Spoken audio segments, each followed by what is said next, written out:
무더위가 한풀 꺾인 것 같습니다. 절기상으로 벌써 입추가 지났고요. 가을의 풍성한 결실을 기대하는 좋은 계절입니다. 여러분 끝까지 믿음으로 승리하시고 하나님의 신의 복을 사모하며 누릴 수 있기를 주의 이름으로 축복합니다. 옆에 분께 함께 이렇게 인사했으면 좋겠습니다. 함께 예배드린 것이 큰 기쁨입니다. 여러분 정말 그렇게 믿으십니까? 우리가 거룩한 성전에서 주님께서 복주로 작정한 날 함께 예배드릴 수 있다는 것이 은혜요 복인 줄로 믿습니다. 우리는 지난주 2단 경계주를 보냈는데요. 우리가 이 많은 이단들이 종말에 대한 이해를 잘못함으로 인해서 이단들이 발생하게 되는데, 오늘은 주님께서 말씀하신 종말의 징조가 무엇인가를 살펴봄으로 인해서 이 말세를 살아온 우리 성도들이 어떻게 하나님 앞에 살아야 될 것인가를 살펴보려고 합니다. 하일리히 법칙이라는 용어가 있습니다. 미국의 트래블러스 보험회사의 관리 감독이었던 이 하일리히가 주창한 이론인데요. 1대 29대 300 이론이라고 알려지기도 합니다. 무슨 말인가 하면 이 하일리히가 그 트래블러스 보험회사의 고객들을 이렇게 쭉 분석을 해보니까 어떤 큰 사건이나 사고가 있기 전에는 반드시 징조가 있더라는 거예요. 어느 날 갑자기 대형 사건 사고가 터지는 것이 아니라 반드시 징조가 있더라는 거예요. 그래서 그 법칙이 바로 1대 29대 300인데요. 어떤 대형 사고가 있기 전에는 적어도 300번 정도의 이상치유가 나타나더랍니다. 그런데 그 이상치유가 나타날 때 그것을 방치하거나 무시한다는 거죠. 많은 사람들이. 아니 뭐 어쩌다 그런 일이 한번 일어났겠지. 근데 그게 좀 더 시간이 지나게 되면 29번 정도의 실제적인 사건 사고로 나타난다라는 거예요. 그런데 아이 뭐 29번 정도 뭐 사건이 일어나는 거야. 뭐 수많은 사건 가운데 뭐 그럴 수 있지. 또 그거를 방지하지 않고 방치하게 되면 결정적인 대형 사고가 한번 나더라는 거예요. 그러니까 모든 사건, 사고 이면을 쭉 조사를 해보니까 적어도 300번 이상의 이상치유가 발견되고 29번의 유사한 경미한 사고가 일어나고 그걸 막지 못하면 결정적인 대형 사고가 터지더라는 거예요. 여러분 이번 세월호 사건도 마찬가지가 아니겠습니까? 뭐 갑자기 그 배가 그렇게 뒤집어지고 침몰한 것이겠습니까? 이미 수많은 사인이 있었고 징조가 있었지만 또 작은 사고가 있었지만 그것을 무시하지 않았습니까? 그 결과로 세월호 침몰이라는 대형 참사가 벌어졌다라는 거예요. 요즘 극장가에서 인기 있는 영화가 있습니다. 뭐죠? 이순신 장군을 다룬 이 명량이라는 영화, 또 비슷한 영화로 조선시대 사회상을 그린 군도라는 영화가 있는데요. 이런 그 한 왕조가 몰락하기까지 과정도 역시 하일리히 법칙이 적용된다는 거예요. 어느 날 갑자기 왕조가 붕괴되거나 나라가 망하지는 않는다라는 거예요. 그 이전에 300번 이상의 수많은 사인들이 있다라는 거예요. 보십시오. 이 조선이 일본의 침략을 그냥 받았겠습니까? 정치를 잘하고 기강이 세워져 있고 나라를 잘 다스려 일본이 감히 우리를 어찌 넘보겠습니까? 그런데 왕들이 제대로 국정을 다스리지 못하고 또 공무원들이 그 당시에 그 탐관 오리들이 돼서 부정부패를 일삼고 그들이 해야 할 일을 바르게 감당하지 못했다라는 거예요. 그래서 민심이 흉해지고 의적과 같은 도적대가 오히려 칭송을 받는 그런 시대, 그런 안타까운 상황이기 때문에 결국은 일본의 침략을 받고 결국은 조선 왕조가 몰락하는 일까지 벌어지게 되었다라는 것입니다. 이처럼 우리의 삶의 모든 대형 사건, 사고, 범죄 이면에 보면 징조가 있고 그에 따르는 작은 사건들이 있고 그 다음에 대형 사건, 범죄가 일어난다라는 거예요. 하물며 하나님께서 온 우주를 심판하시고 우리 인생의 마지막 날을 주실 그때에 하나님께서 갑자기 우리를 데려가시거나 갑자기 우주를 심판하시는 것은 아니라는 것이죠. 그래서 하나님께서는 이미 구약 성경에서 메시아이신 예수가 이 땅에 오실 것을 700회 이상 예고를 하셨습니다. 선자를 통해서 어느 곳에 태어나실 것인지, 그 이름은 무엇이고 선자로서 메시아로 어떤 역할을 하실 것인가를 정확하게 예고하셨고 징조로 보이셨다라는 거예요. 이런 노아 홍수에 하나님께서 갑자기 하나님의 백성들을 물로 심판하신 것이 아니었다는 거예요. 창세기에 보면 노아 홍수 이전에 어떤 일이 벌어졌습니까? 사람들의 생각이 항상 악했다고 진단하고 있습니다. 마음의 생각과 계획하는 것이 악으로 가득 찼다라는 거예요. 그래서 심판하기 직전에는 심지어 하나님께서 사람을 지으신 것을 한탄하셨다라는 표현까지 등장하고 있습니다. 그만큼 하나님 보시기에 인간들이 패역하고 타락한 길로 걸어가고 있었다라는 것이죠. 그렇다고 하나님이 갑자기 그들을 심판하셨습니까? 아닙니다. 당시에 완전한 자요 의로운 자요 하나님과 통했던 노아를 하나님이 부르십니다.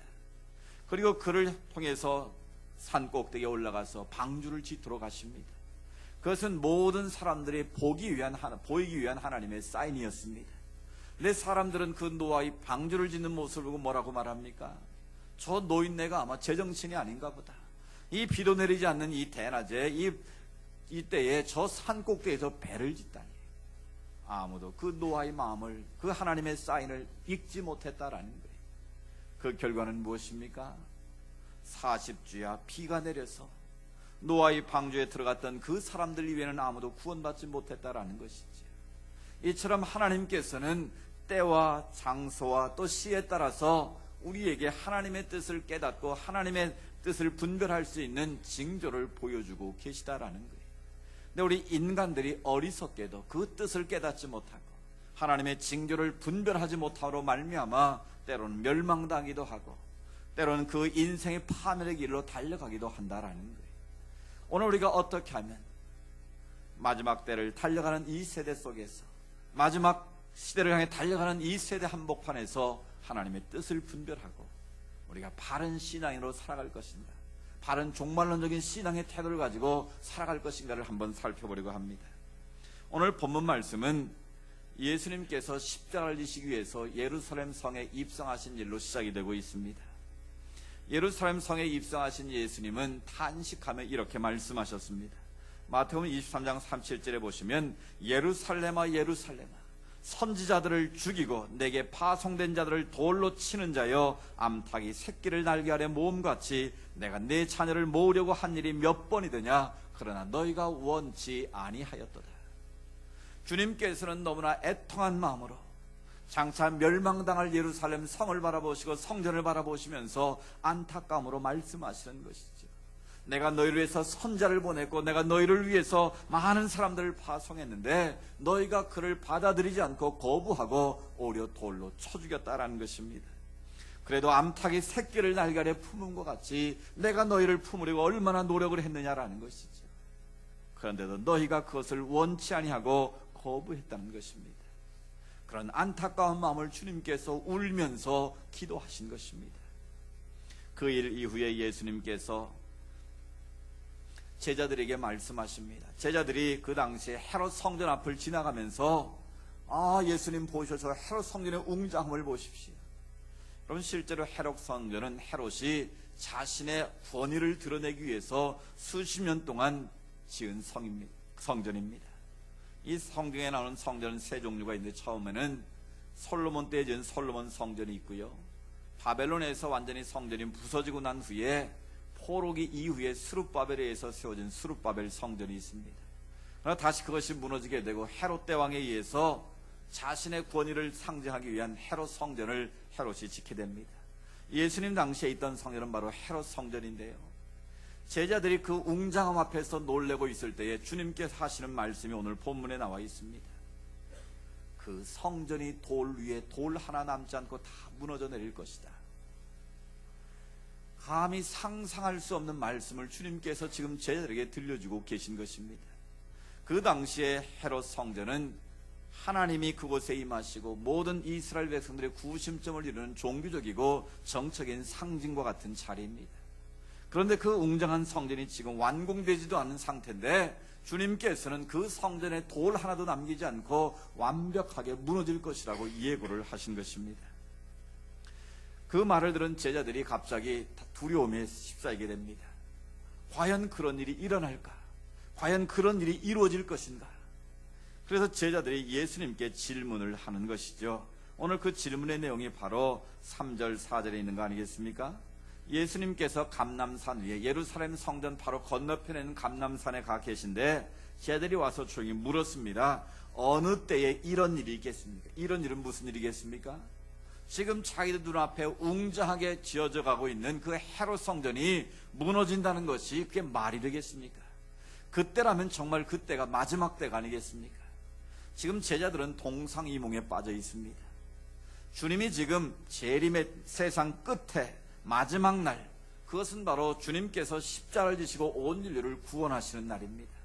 더 그 범위를 확대하면 재림지로 오셔 온 인류를 심판하시고 구원을 완성하실 그날을 말합니다.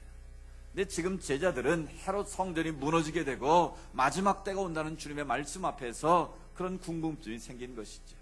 그럼 지금이야말로 주님이 말씀하시는 이 순간이 바로 로마의 식민상에서 우리가 해방되고 하나님의 역사가 일어나는 이 마지막 순간인가 보다, 그런 생각을 가지고 예수님께 질문을 한 것입니다. 어느 때 이런 일이 있겠사오며 또 주의 임하심과 세상 끝에는 무슨 징조가 있사오리까? 언제 이런 일이 벌어지고 그 끝에는 어떤 징조가 있습니까? 라고 제자들이 묻고 있다라는 것이죠. 사랑하는 여러분, 이것은 제자들만이 궁금한 일이 아닙니다. 이 시대를 살아가는 모든 사람들이 종말에 대해서, 이 마지막 날에 대해서 관심을 가지고 있습니다. 그런 영화도 나와 있죠. 지구 최후의 날. 미래학자들은 이 지구가 이렇게 계속될 거라고 보는 사람은 없는 것 같습니다. 언젠가 핵재앙이든 아니면 외계에서 온 행성이 충돌해서든 어떤 이유든지 간에 이 인류는 멸망할 것이라는 것을 예고하고 있습니다. 그래서 운명의 시계라는 것도 만들어 놓지 않았습니까? 그 운명의 시계가 12시를 가리키고 있는데 12시를 가리키면 멸망이 되는데 점점 그 시간이 5분 전에서 3분 전까지 지금 당겨져 있다라는 거예요. 핵재앙이든 자연재앙이든 어떤 이유든지 간에 지구 운명의 날은 성큼성큼 우리 코앞으로 다가와 있다고 많은 사람들이 말하고 있습니다. 그래서 예수를 믿든 믿지 않든지 간에 지구의 종말에 대해서, 신앙적으로 말하면 예수님의 재림의 때에 대해서 많은 사람들이 관심을 가지고 있다라는 것입니다. 그래서 그 마지막 날 우리가 어떻게 하면 그 징조를 알 수 있을 것이며, 또 우리가 어떻게 하면 그 환난에서, 그 종말의 그 고통에서 우리가 자유할 수 있겠는가, 그 문제에 대해서 많은 사람들이 예측을 하고 나름대로의 해법을 제시하고 있는 것이 오늘 우리의 현실입니다. 그런데 아직 제자들은 궁극적인 하나님 나라의 때와 징조에 대해서 바른 이해를 가지고 있지는 못합니다. 바로 그들을 향해서 예수님께서 오늘 말씀을 하시는 것이죠. 마지막 때 주님께서 다시 오셔서 우주 만물을 심판하고 통치하실 그때는 바로 이런 징조들이 있을 것이다 라고 말씀하십니다. 크게 4가지 징조를 말씀하셨는데, 첫 번째는 진리를 미혹하는 자들이 많이 나타날 것이라고 말씀하십니다. 4절 5절 말씀을 같이 읽어보겠습니다. 시작. 예수께서 대답하여 이르시되 너희가 사람의 미혹을 받지 않도록 주의하라. 많은 사람이 내 이름으로 와서 그리스도라 하여 많은 사람을 미혹하리라. 아멘. 마지막 때가 가까우면 가까울수록 사람을 미혹을 하는 일들이 많아진다라는 거예요. 여러분, 이를 미혹하는 실체가 무엇입니까? 바로 사탄과 마귀입니다. 에덴 동산에서 아담과 하와를 유혹했던 사단의 실체가 오늘 이 시대에도 여전히 우리를 미혹하고 있다라는 사실입니다. 그래서 사도 베드로는 우는 사자같이 마귀가 너희를 삼키려고 너희를 공격하려고 애를 쓰고 있다라는 거예요. 그래서 너희가 그 마귀의 밥이 되지 않도록 근신하고 깨어 있으라고, 깨어 기도하라고 우리에게 권면하고 있는 것이죠. 그렇습니다. 마지막 시대가 가까울수록 사단의 세력이 더욱더 흥하게 됩니다. 이 마지막 때가 되면 더 많은 사단과 마귀 세력들이 믿는 자들을 유혹하고 이 시대를 혼미하게 만들어가고 있다는 것입니다. 때로는 육신의 정욕을 통해서 우리를 공격합니다. 안목의 정욕을 통해서 공격을 하고요, 이생의 자랑을 통해서 넘어뜨리려고 지속적으로 집요하게 공격을 하고 있다는 것입니다. 그리고 또 광명의 천사로 가장하여 그리스도의 행세라는 많은 적그리스도들이 출현한다고 말씀합니다. 그들이 바로 지난주에 살펴보았던 자칭 메시아다, 재림주라고 말하는 이단 사이비 세력들입니다. 적어도 우리나라에 60명에서 100명 정도의 재림주라, 메시아라 하는 사람들이 있을 만큼 이 마지막 시대에 그런 적그리스도로 가장한 그런 많은 세력들이 횡행하고 있다는 것입니다. 따라서 우리가 그런 마귀 세력에, 사단의 세력에 넘어가지 않도록 우리가 늘 깨어 있어야 한다는 것이죠. 적그리스도와 같은 이단 사이비 세력에 우리가 현혹되지 않도록 진리의 말씀 위에 굳게 서야 한다는 것입니다. 우리의 지적 호기심 때문에 잘못 넘어가게 되면 가정이 파괴되고 자신의 재산을 다 잃게 되고 그 인생이 파멸로 달려가는 안타까움이 있음을 우리가 살펴봤습니다. 따라서 마지막 때일수록 우리가 진리의 길에서 멀어지지 않도록 우리가 바른 믿음으로 서 있는 것이 중요함을 깨우쳐 주시는 것이죠. 두 번째는 분쟁과 싸움이 일어난다고 말씀하고 있습니다. 마지막 때가 가까울수록 전쟁과 난리가 많아진다는 것입니다. 지구상에는 지금도 수많은 전쟁과 테러가 그치지 않고 있습니다. 이 땅에 평화로운 나라를 만들어 보겠다고 유엔을 창설하고 유엔 평화 유지군까지 만들어서 보내고 있지만 여전히 지구상에는 이전에 더 많은 전쟁과 테러가 벌어지고 있는 것을 우리는 보게 됩니다. 지금 이스라엘과 하마스 세력과의 그 싸움을 한번 보십시오. 우리나라 경상남북도 크게 작은 땅 안에 팔레스타인의 자치 지역이 있는데 팔레스타인 사람들은 자기 땅을 빼앗겼다고 생각하니까 끊임없이 이스라엘 땅을 차지하려고 하고, 또 이스라엘 사람들은 합법적으로 나라를 세웠기 때문에 자치를 인정하고 따로 살게 만들어줬는데 테러를 가하는 자들이기 때문에 그들이 한 번 테러를 일으킬 때마다 무자비한 보복 공격을 하는 것입니다. 지난 8월 8일부터 시작된 약 30일간의 이 전쟁을 통해서 팔레스타인 사람들이 2,000명이 죽었다고 합니다. 그 가운데는 수많은 어린아이들이 아무 죄도 없이 무고하게 죽임을 당하고 있다는 거예요. 물론 이스라엘 군인들도 67명이 사망했다는 보고를 받습니다. 아무튼 그 좁은 땅덩어리에서도 끊임없는 전쟁과 테러로 수많은 사람들이 지금 이 순간에도 피 흘리며 죽어가고 있다는 거예요. 또 이틀 전에는 이라크를 미군이 다시 공습을 했습니다. 많은 사람들이 다시 이라크의 3차 이라크 전쟁이 일어나지 않을까 조바심을 내고 있는 그런 상황입니다. 국가적인 이익들 때문에, 때로는 종교적인 이유 때문에, 때로는 자기들 종족 간의 싸움 때문에 끊임없는 전쟁과 테러가 계속되고 있다는 거예요. 근데 마지막 때가 가까우면 가까울수록 그런 일들은 더 다반사로 일어나고 있다는 것입니다. 세 번째 징조는 바로 자연재해와 전염병이 발생할 것을 말씀하십니다. 자연재해는 항상 있었지만 지금은 인간의 잘못에 재난이 훨씬 더 많아지고 있는 현상입니다. 이 지구가 점점 오염됨으로 말미암아 지구 온난화, 온실가스로 해서 엘니뇨 현상이 매년 벌어지고 있습니다. 그래서 엄청난 폭풍과 태풍이 휘몰아치고요, 반대쪽엔 극심한 가뭄이 일어나고 있는 그런 안타까운 현실입니다.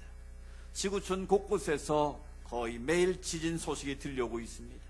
기근이 있고 전염병이 창궐하고 있습니다. 누가복음 21장 11절에 보면 곳곳에 큰 지진과 기근과 전염병이 있을 것이라고 말씀하고 있습니다. 마지막 때가 가까울수록 이름 모를 각종 질병들이, 바이러스들이 사람을 공격한다라는 거예요. 이미 신종플루와 AI라는 그런 바이러스로 해서 많은 사람들이 죽었고 고통을 당하고 있습니다. AI 바이러스의 감염으로 우리나라에 수천만 마리의 닭들이 매몰당하고 돼지를 처분한 그런 모습을 우리가 지켜보지 않았습니까? 근데 앞으로 이런 일이 더 많아질 거라는 거예요. 우리 장로님 기도하셨지만 지금 서남 아프리카를 중심으로 해서 이 에볼라라는 전염병 때문에 난리가 났습니다. WHO에서는 세계적 공중보건 비상사태라고 선포를 했습니다.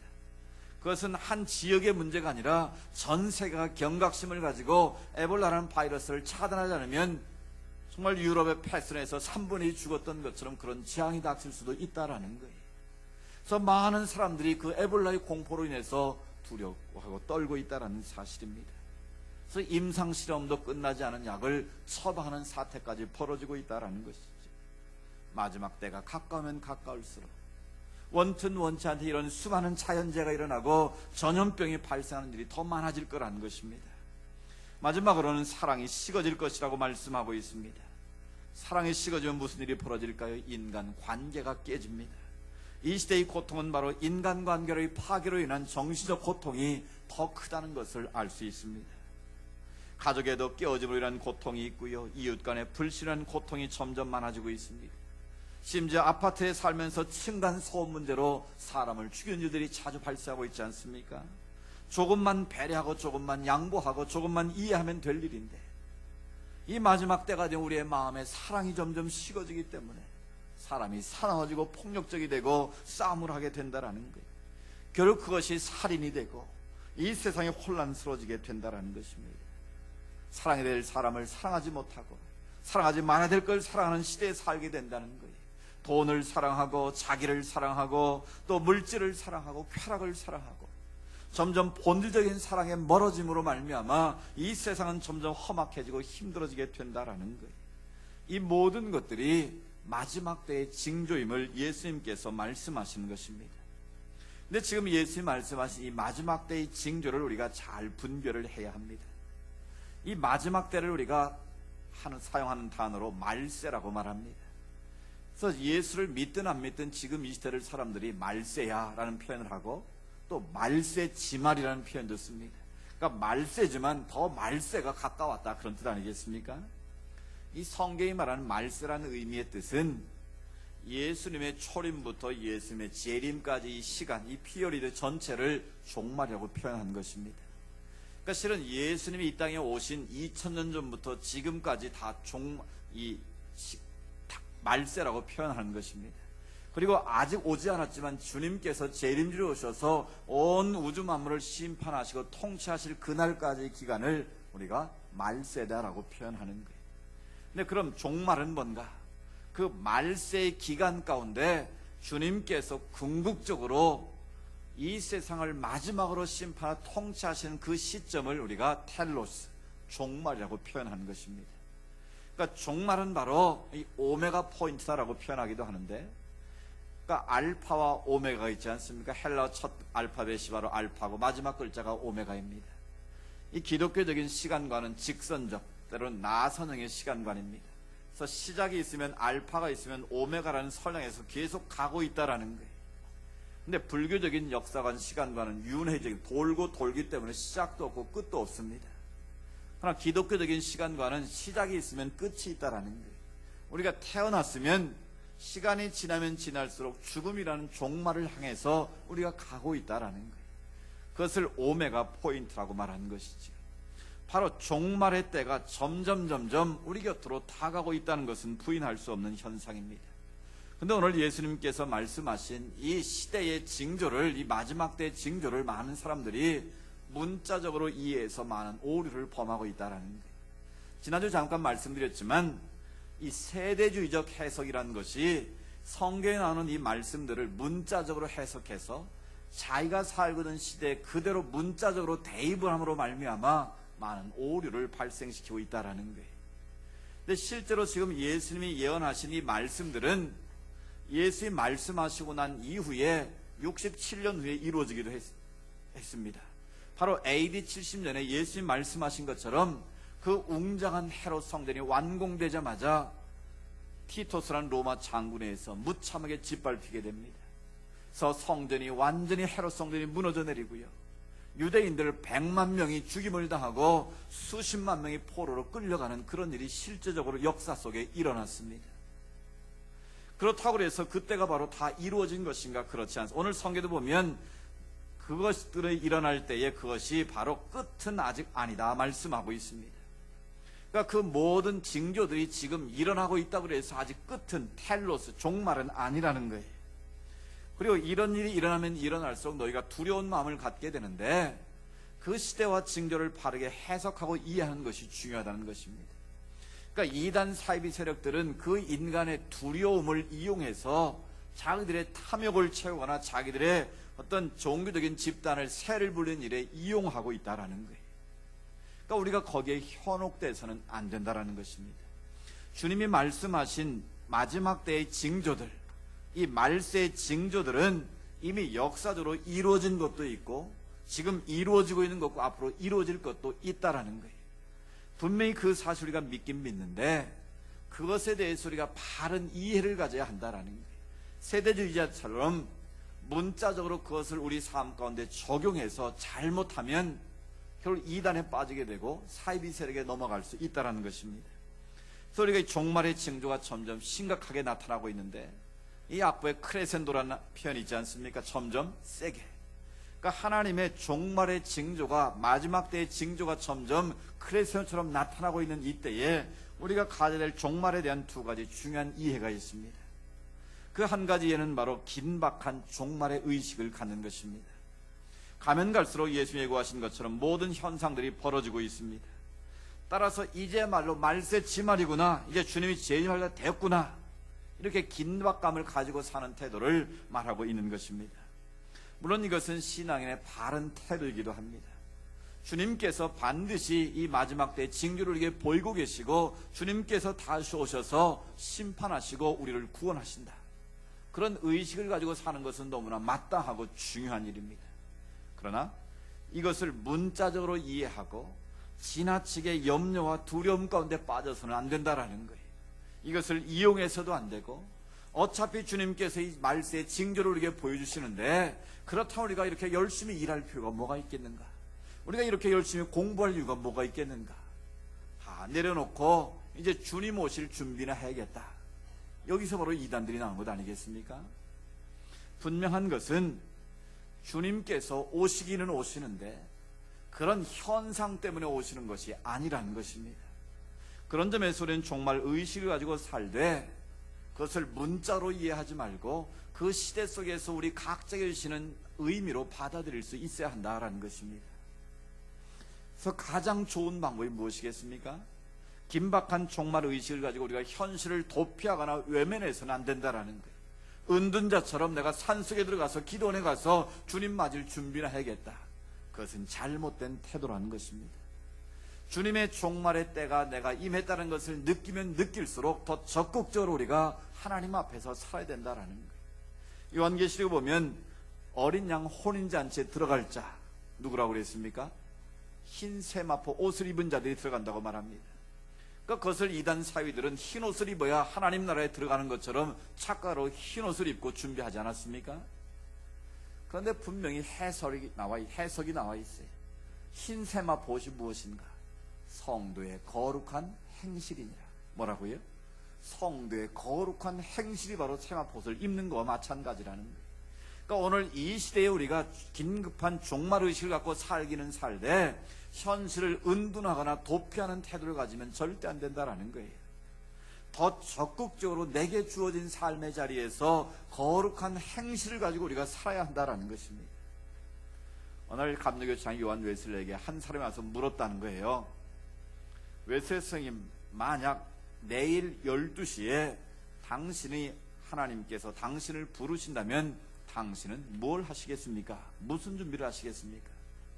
그랬더니 웨슬레가 웃으며 대답하기를, 주님이 내일 오시든 나를 데려가시든지 간에 상관없이 나는 지금 내가 하고 있는 일을 똑같이 할 것일세, 그렇게 말했다라는 거예요.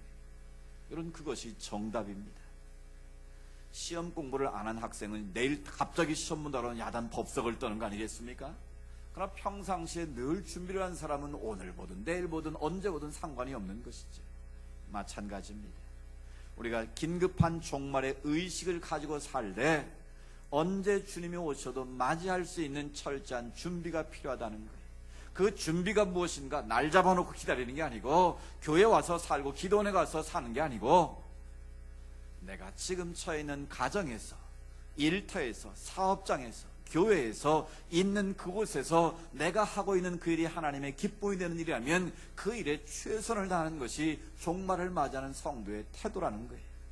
날 잡아놓고 하는 게 아니고, 지금 내가 하고 있는 일이 하나님이 기뻐하신 일이라면 그것이 아무리 작고 보잘것없는 일이라도 그 일에 충실하면 주님이 개인의 종말로 나를 부르시든 우주적인 종말로 부르시든 상관없이 나는 주님 앞에 들림받아서 하나님에 가게 되는 것을 믿으시기 바랍니다. 날 잡아놓고 기다린다고 가는 게 결코 아니라는 거예요. 언제 주님이 오시든, 맷돌을 갈다가 두 사람이 한 사람 올라가고 한 사람 못 올라간다고 그러지 않았습니까? 그 이유가 뭐냐라는 거예요. 똑같이 맷돌을 갈아도 예수를 그리스도로 고백하고 하나님이 기뻐하시는 소원을 품고 매일매일의 삶에 충실하면 그 사람은 틀림받는다라는 거예요. 그런데 똑같은 맷돌을 들려도 하나님을 믿지 않고 하나님을 배교하고 믿음을 떠나서 딴짓하고 믿지 않는 자의 길을 걸어가면 같은 일을 해도 들림받지 못한다라는 거예요. 휴거를 받지 못한다라는 것입니다. 그러니까 긴급한 종말의 의식을 가지고 살 때 언제 주님이 오셔도 그 주님을 맞이할 수 있는 삶의 성실함이 필요하다는 것입니다. 거룩하고 구별된 행실이 중요하다는 것을 말씀하고 계십니다. 또 반대로 종말을 무시하는 두 번째 태도가 있습니다. 아니 2000전에 주님께서 마지막 때의 징조를 말씀하셨는데 아직도 주님이 오지 않으셨다면 이 재림, 종말은 이거 물 건너간 거 아니냐? 그냥 종교적으로 하나의 가르침으로 우리를 위협하는 하나의 수단이 아니냐? 혹시 여러분 가운데 그런 이해를 가지고 있는 분이 안 계시지는 모르겠습니다. 2000년 동안 안 왔다면, 2000년 동안 종말이 이루어지지 않았다면 이제 종말은 끝난 것 아니냐? 그것은 바로 잘못된 오해요 생각입니다. 어리석은 신앙의 태도입니다. 종말은 내 개인의 죽음인 개인의 종말이 있고 주님께서 재림으로 오셔서 온 우주를 심판하시는 우주적인 종말이 있다고 말씀드렸습니다. 먼저 우리 개인에게 있어서 내 개인의 종말이 언제 올지 아는 사람은 아무도 없습니다. 따라서 언제 주님 앞에 설지 모르기 때문에 아직 내가 건강하고 젊다고 해서 내가 안 죽는다고 자만할 수 없다라는 거예요. 마찬가지로 2000년 동안 주님이 재림주로 오시지 않았다고 해서 주님이 안 오신다고 그것을 무시하고 살면 바로 어리석은 후회하는 자가 된다라는 사실입니다.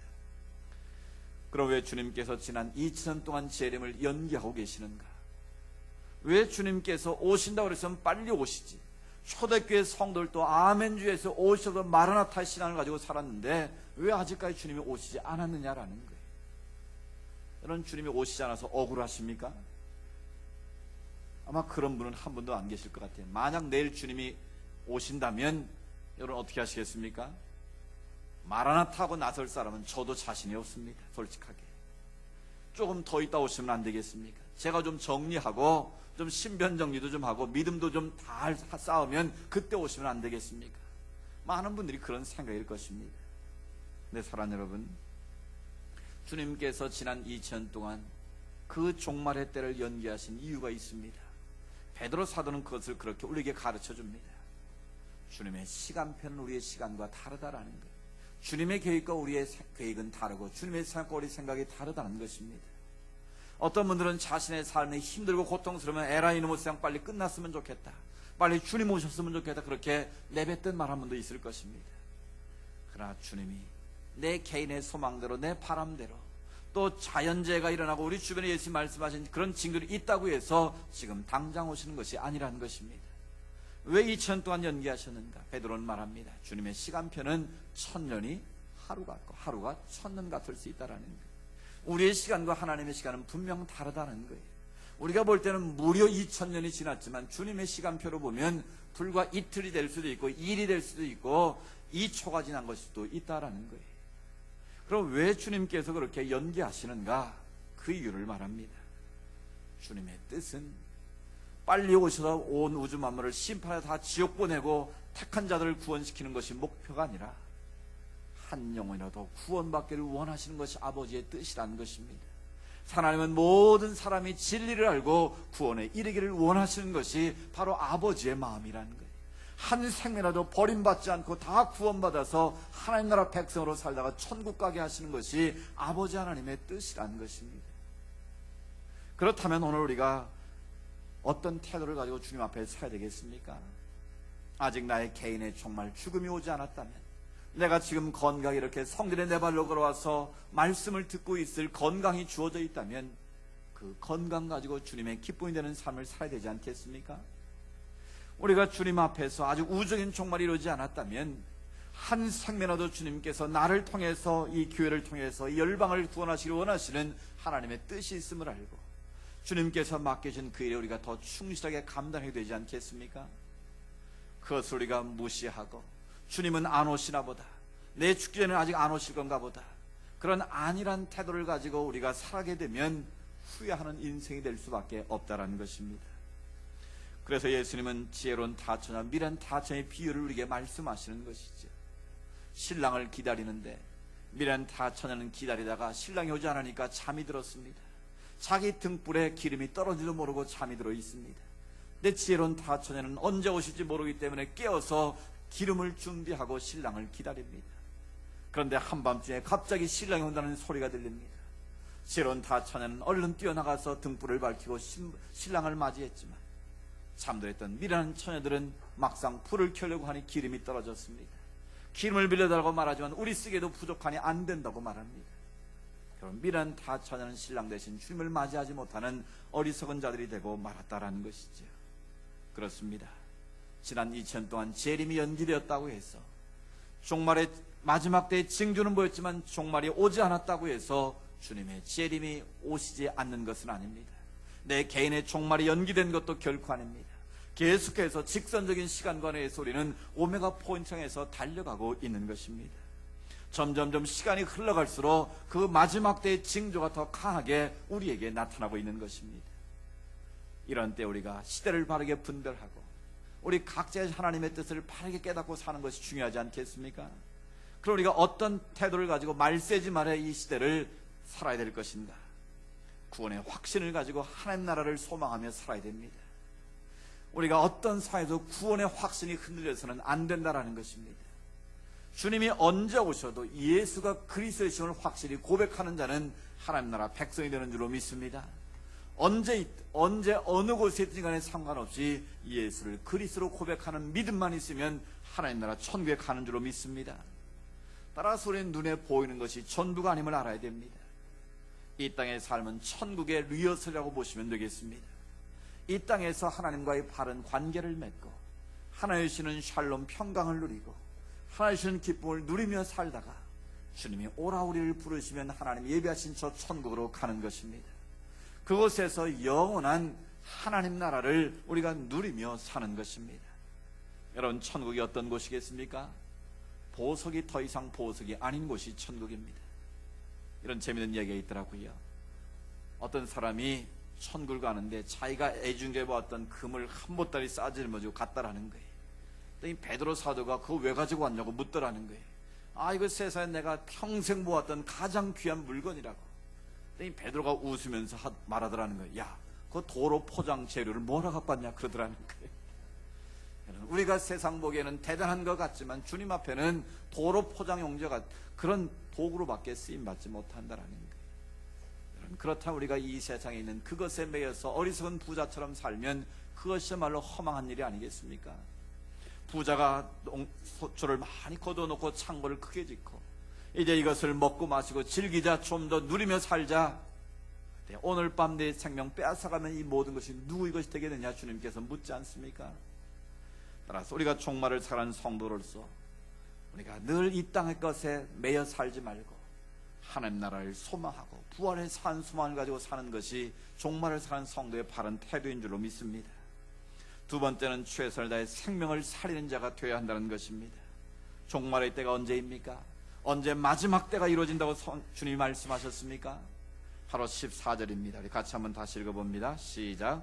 이 천국 복음이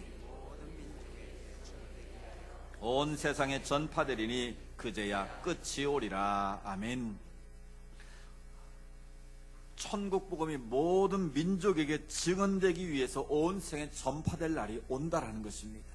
물론 이것은 공간적으로 지리적인 의미를 말하는 것은 아닙니다. 우주적인 하나님의 통치와 자신의 추정도 이루어지는 날이 반드시 온다라는 거예요. 그러니까 그렇게 돼야만 그제야 끝이 온다라는 것입니다. 아무리 아까 말한 네 가지 징조가 다 이루어지고 있다 해도 궁극적인 하나님 나라의 통치가 이루어지지 않으면 우주적인 하나님의 재림이 이루어지지 않는다라는 것입니다. 그렇다면 하나님께서 이 재림을 연기하고 계시는 이유, 말씀드린 것처럼 한 생명이라도 더 살리기 원하시는 하나님의 뜻이 있다라는 것이죠. 그렇다면 우리가 어떻게 살아야 되겠습니까? 가족 가운데, 이웃 가운데, 친구들 가운데, 직장 동료, 또 사업 파트너들 가운데 아직 예수님을 알지 못하는 자들이 있다면 바로 그들에게 내가 만난 예수 그리스도를 전하는 것입니다. 그들도 예수고 구원받아 하나님 나라의 백성 되어서 하늘 소망을 품고 살아가도록 우리가 그들을 인도하는 것입니다. 그것이 바로 이 종말의 시대에 하나님이 가장 기뻐하시는 성도의 삶의 모습인 줄로 믿습니다. 세 번째로 끝까지 믿음으로 견뎌야 한다고 말씀하십니다. 마지막 때가 가까우면 가까울수록 환난이 많아집니다. 핍박이 많아집니다. 믿는 자를 향해서 세상에 공격을 하는 일이 더 많아진다는 것입니다. 세상의 유혹과 핍박도 많아진다는 것입니다. 그러므로 믿음으로 사는 것이 갈수록 점점 쉬워지는 것이 아니라 어려워지는 시대가 온다라는 것입니다. 그래서 예수님께서 누가복음 18장 8절에 이렇게 말씀하십니다. 그러나 인자가 올 때의 세상에서 믿음을 보겠느냐 하시니라. 즉 예수님께서 마지막에 재림으로 오실 때 뭘 보시겠다는 것입니까? 너희의 믿음을 보겠다는 거예요. 너희가 정말 예수를 그리스도 믿는 믿음의 삶을 살았는지, 그런 믿음의 태도를 갖고 있는지 그 믿음의 중심을 보시겠다는 거예요.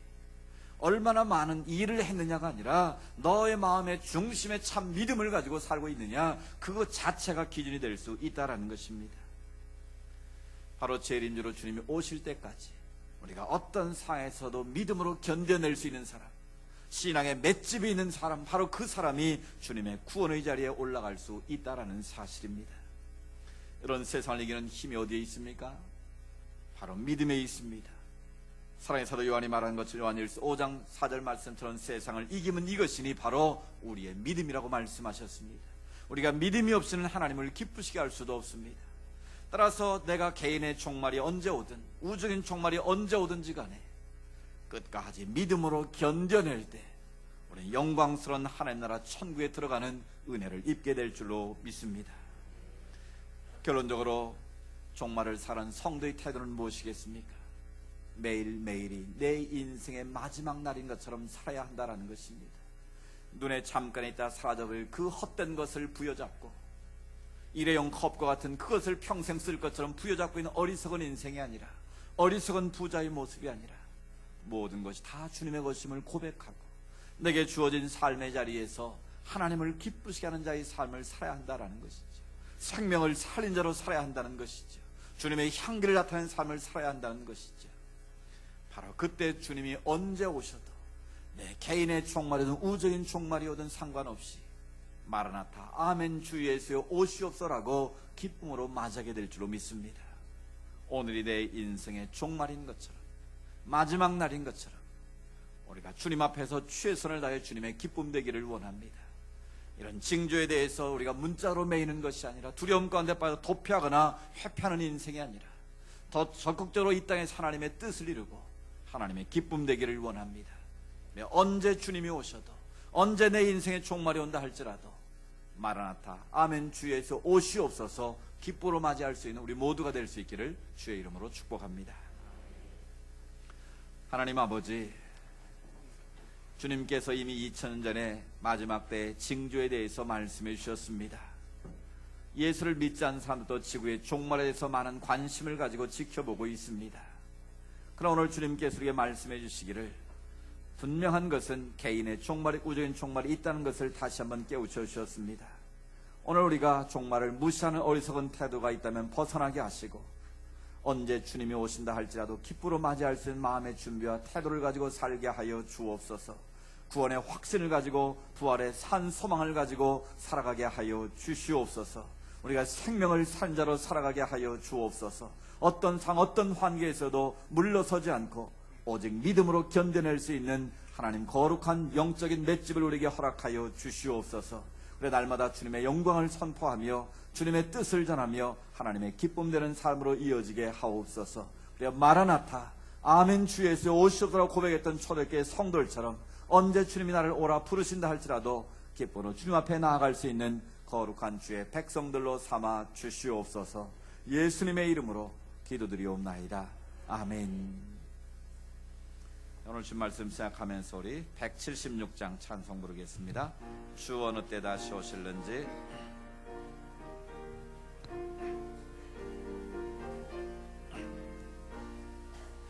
주 어느 때 다시 오실는지 아는 이가 없으니 등 밝히고 너는 깨어 있어 주를 반겨 맞으라. 주 안에서 우리 몸과 마음이 깨끗하게 되어서 주 예수님 다시 오실 때에 모두 기쁨으로 맞으라. 주 오늘에 다시 오신다면 부끄러움 없을까? 잘하였다 주님 칭찬하며 우리 맞아주실까? 주 안에서 우리 몸과 마음이 깨끗하게 되어서 주 예수님 다시 오실 때에 모두 기쁨으로 맞으라. 주 예수님 맡겨주신 일에 모두 충성 다했나. 내 맘속에 확신 넘칠 때에 영원한 식 얻겠네. 주 안에서 우리 몸과 마음이 깨끗하게 되어서 주 예수님 다시 오실 때에 모두 기쁨으로 맞으라. 주 예수님 언제 오실는지 아는 이가 낮에나 늘 깨어서 주님만은 성도 주의 영광 보겠네. 주 안에서 우리 몸과 마음이 깨끗하게 되어서 주 예수님 다시 오실 때에 모두 기쁨으로 맞으라. 아멘. 우리의 영원한 산 소망이 되시고 재림의 주가 되시는 예수 그리스도의 은혜와 하나님 아버지의 크고 놀라우신 사랑하심과 성령님의 인도하시고 위로하시고 교제하심의 역사가 종말을 살아가는 성도로서 올바른 종말의 신앙을 가지고 주님 오심을 준비하며 주님 앞에 기쁨으로 나아가기를 소망하며 세상에 나아가는 주의 자녀들 머리머리 위에 하나님께 올려드리는 모든 믿음의 소원들 위에 이 나라와 이 민족 위에 이제로부터 영원토록 함께 하시기를 간절히 축원하옵나이다. 아멘.